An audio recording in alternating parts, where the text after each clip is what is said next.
सदा बाप समान संपन्न और संपूर्ण बनने की, दृढ़ता का बल समय प्रति समय संपन्न और संपूर्ण बनने के संकल्प को देने की, सदा शुभ संकल्प धारण करने की, बाप की आशाओं को पूर्ण करने की, आशाओं का सितारा बनने की, कर्मातीत होने की,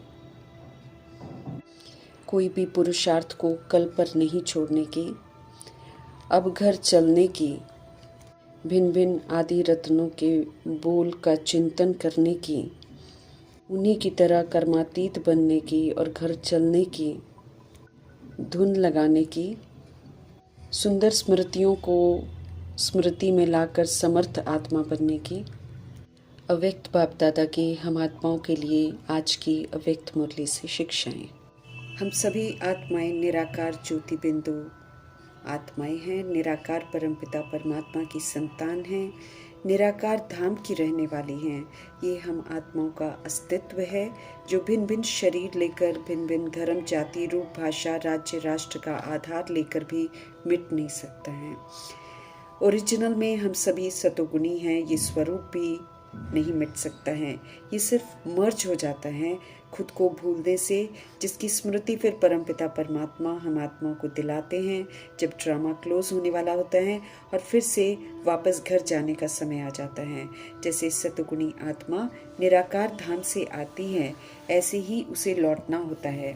ड्रामा में प्रवेश होने वाली सतयुगी आत्माओं को विस्मृति की नींद से जगाते हैं शिव पिता परमात्मा, क्योंकि ये विस्मृति उन आत्माओं को विस्मृत कर देती है जो ड्रामा में लेट प्रवेश करते हैं। अभी इस समय जहान की सभी आत्माएं स्व के अस्तित्व से विस्मृत हैं, क्योंकि सब देह के अभिमान में हैं, आपस में बटी हुई हैं और धर्म देह के नाम पर हिंसात्मक हो गई हैं। हम आत्माओं को जागृत किया है ज्ञानता की नींद से शिव पिता परमात्मा ने, तो हम आत्माओं का फर्ज है अन्य आत्मा भाइयों को भी जगाने का। ये श्रेष्ठ कार्य अपनी आत्मिक जागृति से हम सब कर सकते हैं। जैसे क्षमाशील रहमदिलपन शिव पिता परमात्मा ने हम आत्माओं को जगाया है, ऐसे ही सभी को जगाना है। वरदाता परमपिता परमात्मा का हम आत्माओं के लिए वरदान है कि सर्व आत्माओं के प्रति आत्मिक स्नेह और शुभ चिंतक की भावना रखने वाला हमको बनना है, अर्थात हमें फिर से देही अभिमानी बनना है। शुद्ध अभिमान रहे कि हम आत्माएं हैं, परमपिता परमात्मा की संतान हैं, आपस में हम सभी आत्मा भाई भाई हैं। दैहिक मतभेद मिटाकर हमें सभी के लिए शुभ शुभ सोचना है, शुभ बोलना है और शुभ कर्म करने हैं। जब देह अभिमान होता है तो हम सब उनके प्रति स्नेह की भावना रखते हैं जो हम आत्माओं की महिमा करते हैं, और अगर कोई शिक्षा का इशारा देता है कि ये खामी है तो झट से हमारा भाव जो है वो बदल जाता है। अभी हमारे लिए सब कल्याणकारी है, हम आत्माएं सब एक दूसरे के प्रति कल्याणकारी हैं। जैसे बाबा हमको कहते हैं, अगर हम विश्व की सभी आत्माओं के प्रति कल्याणकारी सोचते हैं, किसी एक के प्रति भी नेगेटिव नहीं सोचते हैं, तब हमको विश्व कल्याणकारी टाइटल मिलता है। तो इस विधि से तो 800 करोड़ आबादी है, चाहे जितनी भी आबादी है, जब तक हम सबके लिए उनके हित में नहीं सोचेंगे तब तक हमको विश्व कल्याणकारी का टाइटल ही नहीं मिलेगा। तो इसलिए हर आत्मा जो है वो हम आत्माओं के लिए कल्याणकारी है। जो भी वो करती है उसमें हमारा कहीं ना कहीं लाभ ही होता है।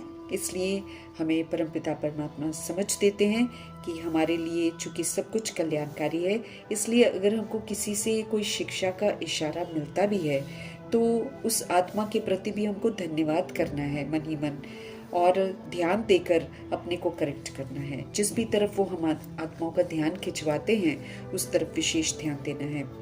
जो स्नेह की भावना महिमा करने वाले के लिए होती है, अक्सर वही स्नेह की भावना, शुभ चिंतन की भावना शिक्षा का इशारा देने वालों के लिए भी होनी चाहिए। यही भावना रहे कि ये भी मेरे लिए बड़े से बड़े शुभ चिंतक हैं। ऐसी स्थिति को ही कहा जाता है देही अभिमानी स्थिति। देह का अभिमान शिक्षा के इशारों को नेगेटिव रूप में ले लेता है, फिर स्वीकार नहीं करने देता है ये देह अभिमान। मीठे परमात्मा हम आत्माओं को अब हम्बल बनाते हैं, विनम्र बनाते हैं और हर बात से कुछ न कुछ सीखना सिखाते हैं। हर बात को सकारात्मक रूप में देखना, सिखाते हैं। स्पष्ट करते हैं कि अगर देही अभिमानी नहीं है तो फिर ज़रूर अभिमान है। अभिमान वाला फिर अहंकार में शिक्षा के इशारों को अपना अपमान समझता है, इसलिए कुछ भी सहन नहीं कर पाता है। अपमान समझकर रिजेक्ट करके परिवर्तन का या स्व को करेक्ट करने का ख्याल नहीं करता है, बल्कि उस आत्मा से मुख मोड़ लेता है। संबंधों में शत्रुता आ जाती है क्योंकि वो अपमान को सहन ही नहीं कर सकता है। हमें खुद को इससे ऊपर उठाना है, दैहिक अहंकार को छोड़कर शुद्ध स्वमान में रहकर सभी आत्माओं के प्रति स्नेही और शुभ चिंतक की भावना रखनी है, और अपने प्रति भी तो औरों के प्रति भी कल्याणकारी बनना है। सर्व तरह की भिन्नता और भेदभाव को समाप्त करना है और अब पुनः हमको रूहानियत में लौटना है। निश्चय रखना है हर आत्मा में कि कोई न कोई कल्याणकारी इशारा ही मिलता है हमको, जिसे अपनाना है और उससे पाठ पढ़कर अपने आप को परिवर्तन करना है। वरदान को हमें विधि पूर्वक फलीभूत करना है। अपने अंदर से जो भी दैहिक भिन्नता है उसको समाप्त करना है। सदा परमात्म प्यार में खोए रहने का ये सुहावना संगम युग चल रहा है। हमें सदा सुखी, सदा खुश रहना है। खुशियों के, सुख शांति के सागर हैं शिव पिता परमात्मा। उनके संग भी खुश नहीं रहेंगे तो फिर तो हम कभी भी खुश नहीं रह सकेंगे। अभी तो सुंदर संस्कारों से हमें भरपूर होना है। यहाँ से ही तो खूबसूरत संस्कार लेकर हमको जाने हैं। इसलिए सदा ही परमात्म प्यार में खोए रहने से क्या होगा कि हम दुखों की दुनिया को भूल जाएंगे, सदा सुखी रहेंगे, सदा खुशी की अनुभूति करेंगे और खुशियाँ बांटेंगे, सुख बांटेंगे। निश्चय का फाउंडेशन जो है उसको मजबूत करना है, क्योंकि इसकी घनी परीक्षाएं होनी है। अनेक हिलाने वाली बातें हमारी ज़िंदगी में आएंगी, हमारे जीवन में आएंगी। इसलिए पहले से ही हमें परमात्म निश्चय में मजबूत होना है। मजबूत रहेंगे तो फिर हमें कभी भी कोई डर नहीं लगेगा और हम सदा निश्चिंत रह पाएंगे और सब तरह के पेपरों को पास कर लेंगे। वैसे भी जब छोटों का हाथ बड़ों के हाथ में होता है तो छोटों की स्थिति बड़ी बेफिक्र होती है, निश्चिंत की रहती है, जैसे बचपन में हुआ करती है। और भले हमें मालूम नहीं होता है कि वो दैहिक बड़ा हाथ भी सीमित है, परंतु यहाँ तो हमें सच्चे परमपिता परमात्मा का, बाप दादा का साथ और श्रीमत रूपी हाथ मिला हुआ है। हमें निश्चय है कि हर कर्म में हमारे सच्चे खुदा दोस्त शिव पिता परमात्मा और अव्यक्त फरिश्ता ब्रह्मा हमारे साथ हैं और हमारे इस अलौकिक जीवन का हाथ उनके हाथ में है, अर्थात हमारा जीवन उनके हवाले है। दैहिक मैं और मेरे की जिम्मेवारी, इसकी जो फिक्र है, सब शिव पिता परमात्मा ले लेते हैं जब हम उन्हें सौंप देते हैं। सभी दैहिक बोझ बाप के ऊपर रखकर अब हमें सिर्फ उनके डायरेक्शन पर चलने का अटेंशन रखना है। हमें अपने को हल्का करना है। परमात्म डायरेक्शंस सुंदर डायरेक्शंस हैं, उन पर चलने से आत्मा स्वतः ही हल्की होती जाती है और इस विधि से हम सब सदा निश्चिंत भी रहेंगे और हमारा कार्य भी एक्यूरेट होता रहेगा। निर्भय और निश्चिंत रहने के अव्यक्त इशारे जो हम आत्माओं को मिल रहे हैं, उन इशारों पर चलकर हमें निश्चिंत रहने का, निर्भय रहने का प्रैक्टिकल अनुभव कर आनंदित रहना है। खूबसूरत एवर हसीन परमपिता परमात्मा के संग के रंग में रंगने का मौसम चल रहा है। ये संगम युग रंगने का समय है। इसमें हमें सदा सत्य बाप के साथ कंबाइंड स्वरूप में रहने का, उन्हीं की कंपनी में रहने का अवसर मिला है। इस अवसर का आनंद लेना ही यथार्थ होली मनाना है। इस होली से आत्मा निखरती है, होलीएस्ट बनती है, हाईएस्ट बनती है, रिचेस्ट बनती है। दुनिया की होली तो स्थूल रंगों की होली है, उससे तो हम गंदे बनते हैं, लेकिन होलीएस्ट बाप होली बच्चों संग होली मनाने के लिए आते हैं। बड़े ते बड़ा श्रेष्ठ संग जो है, संग का रंग जो है वो परमपिता परमात्मा के संग का रंग है। इस संग के रंग से सहज ही होली बच जाते हैं। परमात्म संग, अविनाशी संग का रंग लग जाता है तो हम आत्माएं पवित्र बन जाते हैं। प्यारे से मीठे से परमपिता परमात्मा के संग का रंग लगने से सहज ही अपवित्रता से मुक्त होकर पवित्र बन जाते हैं। हमें ये ध्यान रखना है कि परमात्मा को अपना कंपेनियन बना कर रखना है और उनकी ही कंपनी में रहना है। हमें कंबाइंड हो जाना है। ये कंबाइंड स्वरूप जो है प्यारा है, कभी भी अलग नहीं हो सकता है। हमें ध्यान रखना है कि हम सदा कंबाइंड रहें। कभी भी माया के प्रभाव में आकर हमें खुद को अकेला नहीं करना है। सदा कंबाइंड वाले अलग नहीं हो सकते हैं। समझना है कि माया अलग करके पुराने संस्कारों को इमर्ज कर देती है और सहज ही शुद्ध संस्कारों को मर्ज कर देती है, क्योंकि आधा कल्प की आदत पड़ी हुई है पुराने संस्कारों को यूज करने की। तो थोड़ा सा भी विस्मृत अगर हम होते हैं तो देह अभिमान में आ जाते हैं। फिर से देह अभिमान जो है पुराने संस्कारों को इमर्ज कर देता है। हमें तो शुद्ध संस्कार धारण करने का पुनः पुरुषार्थ करना है, थोड़े समय में ही करना है सब कुछ। इसलिए मीठे परमात्मा संग सदा रहना है। बहुत काल का अलबेलापन, बहुत काल का आलस्य पुराने संस्कार हैं जो इमर्ज हो जाते हैं तो भिन्नता के साथ होते हैं। गुमराह कर देती है माया, बिल्कुल कंबाइंड रूप को भी अलग करने की क्षमता रखती है। इसलिए हमें अपने को चेक करते रहना है। हमें देखना है कि क्या हम सदा बाबा के साथ कंबाइंड रहते हैं या फिर कभी अकेले भी हो जाते हैं। माया ये तो बड़ी बहुरूपी है, उसके अनेक स्वरूपों को जानकर हमको नॉलेजफुल होना है, उसकी चतुराई को समझना है। हमें कभी भी उसके संग में खुद को रंगना नहीं है। स्पष्ट करते हैं परमपिता परमात्मा कि परमात्मा के संग से अलग होना ही संकेत है कि हम माया के रंग में रंग गए हैं। समझना है कि अलबेलापन आलस्य बहुत भिन्न भिन्न रूप से आता है। माया का भभका बहुत है, इसलिए सहज ही अपनी तरफ आकर्षित कर लेती है। इसलिए जो बच्चे बनते हैं वे भी बहुत एक बार माया को पहचान नहीं पाते हैं और माया के वशीभूत होकर सब कर्म करते हुए भगवान से अलग हो जाते हैं। समझ मिलती है कि अलबेलापन और आलस्य ये तो रावण का खजाना है, जिसके वशीभूत होने वाले बच्चे शिव पिता परमात्मा को कहते हैं कि हम करना नहीं चाहते हैं लेकिन हमसे गलत हो गया, क्योंकि ये हमारा संस्कार है। ये भाषा अलबेलेपन का प्रतीक है। स्पष्ट करते हैं शिव पिता परमात्मा कि अलबेलापन और आलस्य परमात्म खजाना नहीं है, इसे हमें यूज़ बिल्कुल नहीं करना है। हमें तो सदा अलर्ट रहना है, एक्टिव रहना है। समझ देते हैं कि रावण के इन खजानों को हम अपना संस्कार नहीं कह सकते हैं। ये माया की चतुराई है जो हमको विस्मृत कराकर इन खजानों को मेरा कहलवा देती है, वशीभूत करके फिर हमको दुखदाई बना देती हैं। हमें अंतर को समझना है कि बाप के खजाने क्या हैं और रावण के खजाने क्या हैं और कौन सा खजाना प्यारा है। गलत को यूज़ कर फिर अपने को छुड़ाने के लिए मेरा संस्कार कहना ये चतुराई है। इससे छूट तो सकते नहीं है कभी भी, बल्कि अपना ही नुकसान कर बैठते हैं। मैं आत्मा हूँ, मेरे संस्कार क्या हैं, इसे अच्छी रीति मुझे रियलाइज़ करना है। हमें सावधान कर रहे हैं शिव पिता परमात्मा कि अगर हम रावण के खजाने को अपना बनाएंगे तो धीरे धीरे शुभ संस्कार जो हैं वो बिल्कुल ही हमारे अंदर से समाप्त होते चले जाएंगे और परमात्म संग का रंग भी ढीला होता जाएगा और माया का रंग इमर्ज हो जाएगा।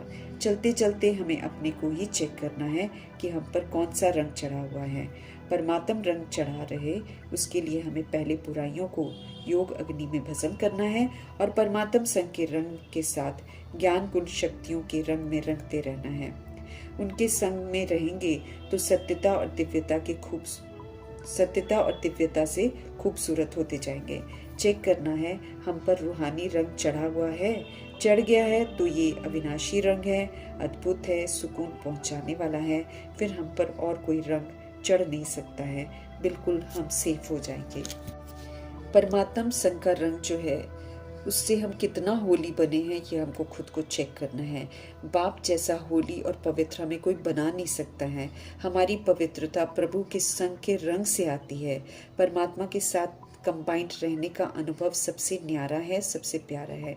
आत्मा भी पवित्र बनती है, फिर शरीर भी पवित्र तैयार होता है, पूजनीय बन जाते हैं। पवित्रता है तो जीवन में सुख है, शांति है, प्रेम है, आनंद है, शक्ति है।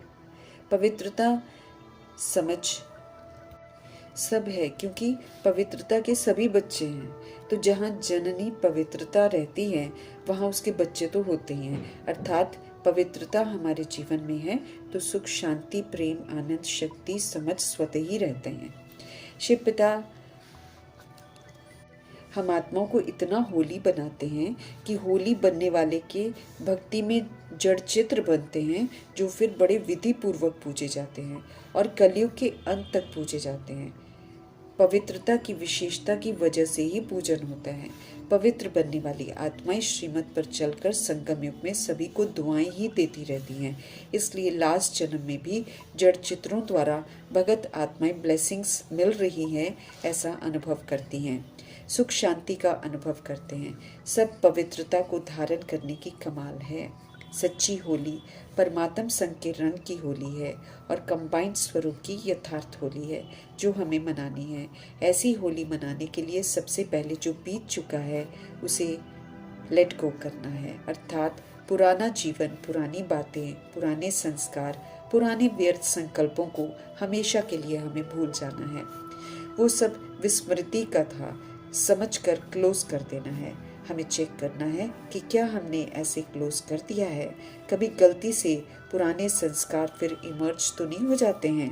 समझ देते हैं शिव पिता परमात्मा कि जब हमारा जन्म नया है, ईश्वरीय जन्म है, जब हम मर्जीवा बने हैं, तो पुराने दैहिक जन्म की बातें हमें याद नहीं आनी चाहिए। आएंगी तो फिर नया तो हम बन ही नहीं पाएंगे। सत्यता दिव्यता की धारणा होगी नहीं, परमात्मा संग होली नहीं मना सकेंगे। स्पष्ट करते हैं शिव पिता परमात्मा कि जब तक बीती हुई बातों को हम भूलेंगे नहीं, जब तक बीती बातें संकल्प संस्कार में इमर्ज होती रहेंगी, तब तक तो परमात्म संग सच्ची होली मना नहीं सकेंगे। परमात्म संग का रंग लगना अर्थात पुराना जन्म भूल जाना, भूलना अर्थात मर्जीवा हो गए। ब्राह्मण जन्म धारण करने वालों में से हैं हम, इसलिए पिछले जन्म के संस्कार जिसे हम गलती से मेरा संस्कार कह देते हैं वो हमारे नहीं है, इसे रियलाइज करना है। और चूंकि वो हमारे नहीं है इसलिए उन्हें कभी यूज भी नहीं करना है। अलबेलापन और रॉयल आलस्य के भिन्न भिन्न रूप को जानकर इनकी पूरी परहेज करनी है। ब्राह्मण जीवन अर्थात नया जीवन, इसमें पुराना कुछ भी होना नहीं चाहिए, ये खुद को समझाना है।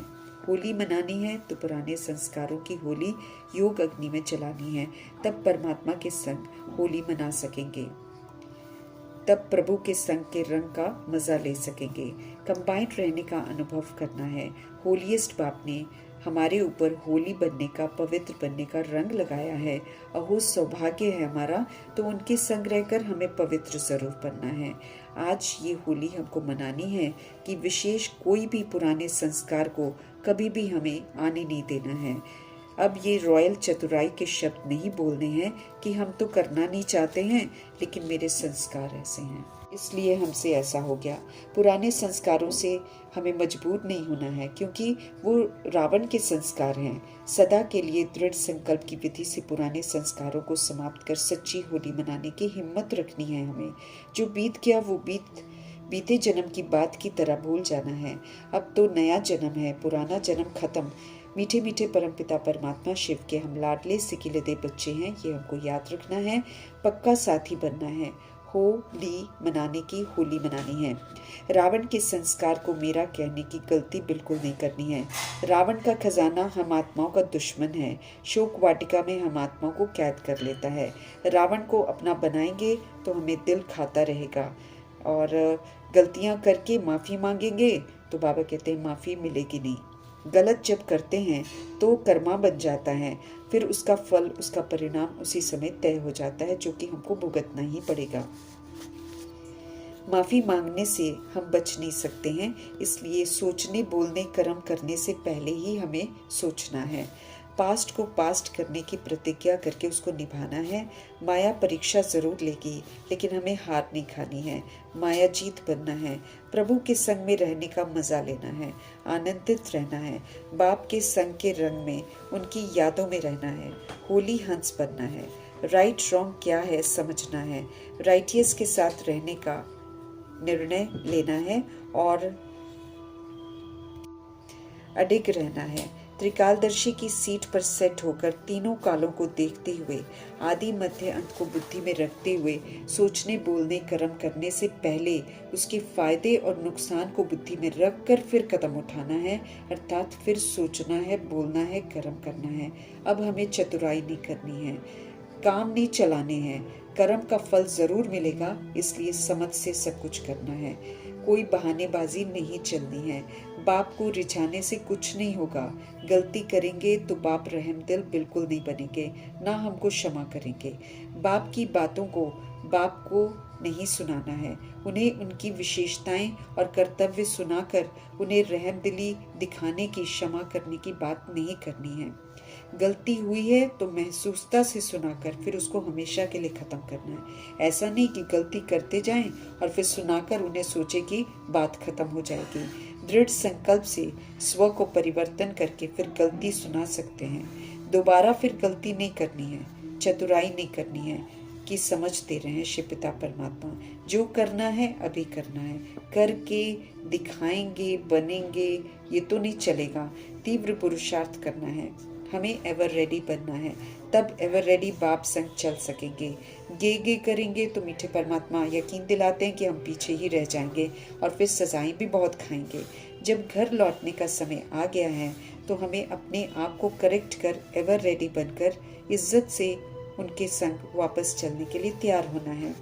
जो साथ जाएंगे वही फिर नए राज्य में ब्रह्मा बाप के साथ आएंगे, आने का हक प्राप्त कर सकेंगे। साथ चलने का, साथ आने का वायदा हमको निभाना है, इसलिए पहुंच जाएंगे कि दिलासे देकर खुद को धोखा नहीं देना है। गे की भाषा को समाप्त कर गंभीरता से हमें स्व परिवर्तन करना है। स्व परिवर्तन से विश्व परिवर्तन का नेक कर्तव्य करके अपने आप को सजाओं से मुक्त करना है और मीठे परमात्मा के साथ इज्जत से घर वापस चलने की तैयारी करनी है। अव्यक्त बाप दादा जी का धन्यवाद।